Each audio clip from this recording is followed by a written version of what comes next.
என்னை பலப்படுத்துகிற கிறிஸ்துவினாலே எல்லாவற்றையும் செய்ய எனக்கு பலன் உண்டு. சோர்ந்து போயிருக்கிறீங்களா?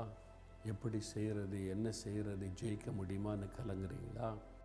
ஆண்டவர் சொல்கிறாரு, நான் உன்னை பலப்படுத்துகிற தேவன், எல்லாவற்றையும் செய்ய உனக்கு பலன் உண்டு. ஆண்டவர் சொல்கிறாரு, என்ன இல்லாமல் உங்களால் ஒன்றும் செய்யக்கூடாது. அது உண்மைதான். ஆண்டவர் இல்லாமல் நம்ம எதாவது செய்ய முடியுமா? நம்ம செய்து ஜெயிக்க முடியாது, ஆசீர்வாதம் பெற முடியாது. ஆனால் ஆண்டவர் நம்ம கூட இருந்தால் எதையும் ஜெயிக்க முடியும்.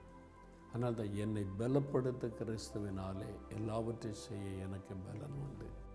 ஆண்டவர் உங்களை பலப்படுத்துகிறவர், உங்களுக்கு உதவி செய்கிறவர். படிச்சுக்கிட்டு இருக்கீங்களா, வேலை செய்கிறீங்களா, பிஸ்னஸ் பண்ணுறீங்களா, குடும்பஸ்தரியாக இருந்து ஃபேமிலியை நடத்துகிறீங்களா, எந்த காரியத்தை செய்வதற்கும் அவர் உங்களை பலப்படுத்துகிற ஒரு தேவனாக இருக்கிறார். ஆண்டவரே, உம்முடைய வல்லமை, உம்முடைய பலனை எனக்கு தாரும்.